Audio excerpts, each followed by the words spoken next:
They won't let me out on my bail because I won't wear my mask. He says, I'm in here for 2 months. I says, what are you in here for? He says, public order charge. He says, no, that's because you won't wear a mask. Did they actually say that? That's what they said. Wow. I'm in here because I won't wear a mask. Well, that's what they're putting out in the news. Oh, that's what they put out. It's a lie. It's a complete lie.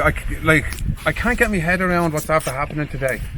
Like, there's no justice. The courts are completely gone. Yeah. They are, all they care about is the money they get, the revenue they get in from public order charges, and the instructions they get from the top man. The instructions from the top man. Their new constitution is the COVID regulations. That's what they're going on. That's what they're enforcing. That's what they're told to enforce. So they're not enforcing the constitution.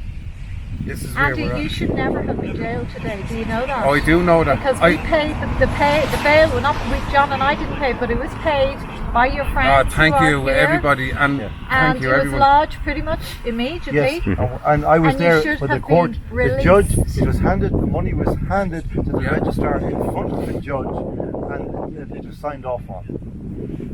And yet the guards told us that you would be out the front door in a short time. We waited for over an hour, and then we heard one of the guards saying to somebody, well, he's in Castlereagh. He's going to Castlereagh.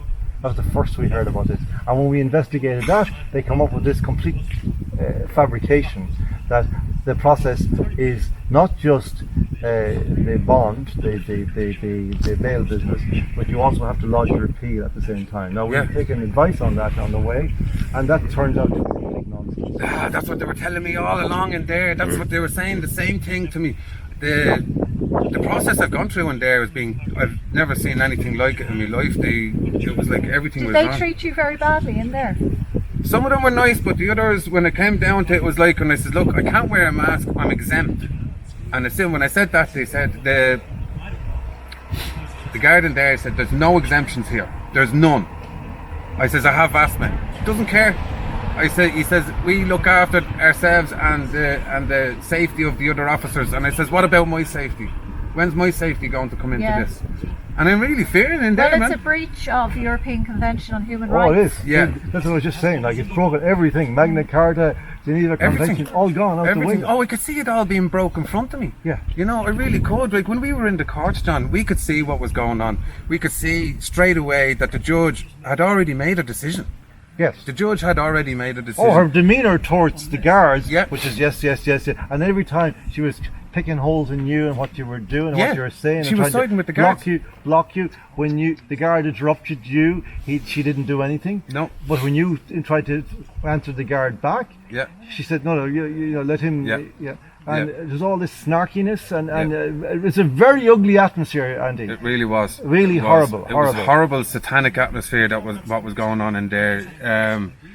But look, you know, I'm out here now, and I'm still ready to keep fighting it, and I am going to keep fighting it. There's no stopping me, you know. That judge, in my opinion, should be brought before the courts herself for the way she has behaved today. What were they saying to you there about the lodging of the appeal? What did they say to you in there? Because they told us in the court in the end that the prison would provide forums if Stephen went either tonight or tomorrow, and the two of you would then have to sign this. But they were saying the opposite to me in there. They were saying it could have been all done in the court. I don't know why you're here. That's what they were saying. And they said that when we called the prison, that you should never have. I shouldn't have never been there, and I wouldn't mind. Like, I'm only in the prison about an hour. They kept me outside for most of the time because I was refusing to wear my. I said, look, I'm not here to cause trouble. I said, I'm not here to cause trouble. I'm exempt.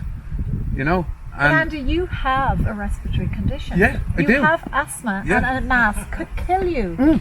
Yeah. And the governor is going to have to be held responsible. I think so. Accountable. You know, what's going on in there right now, and it's happening to all the other prisoners too. All them that have asthma, anybody that's in there sick, they're making them worse. They really are making them worse by how they're treating them, and they don't care.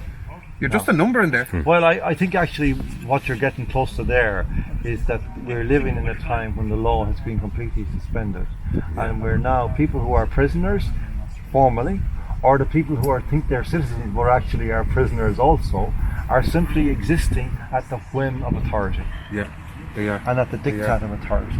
We don't have any rights anymore. No. And this is and I would have to say, Andy, that the core reason for this is that so few people stood up when it needed to happen last April. That's the problem, because that's what they keep saying to me. You're the only one. You're the only one that won't wear a mask. They said the 99% will wear the mask, and I says, what I said to them was, I says, aren't I lucky Jesus went after the one and left the 99? It was the only thing that came to me.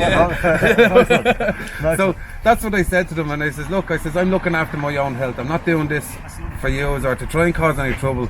I have to look after my health. All you keep talking about is your health and everybody else's, but my health doesn't care to anybody. Yeah. You know, or my disabilities and all. It's all gone out the window. And I'm like, do you want me to make myself sicker for you? And one of them actually said, yeah. They're like, and I says, do you want me to give up my freedoms and my health for you? And they're like, yeah, I do it for you. I'm like, man, but there's no logic. So you should die for one of them. To save them. Well, basically. Okay, but you see, they're going to kill themselves anyway by wearing those masks. Yeah, they are, yeah. So you're trying to save them. Yeah, they won't. Listen, they were calling me names under the sun because of what. They? Yeah, they were, telling me I'm not getting nowhere in what I'm doing. Why am I doing it? They were trying to get into my head, but I wasn't letting them. Look, there's going to be serious repercussions for this. And they've made a massive mistake. That's all I will say. Now, actually, there is one thing I would like to say, and that is to yourselves, John and Gemma, for helping me the past couple of months, and for all the support from everybody else.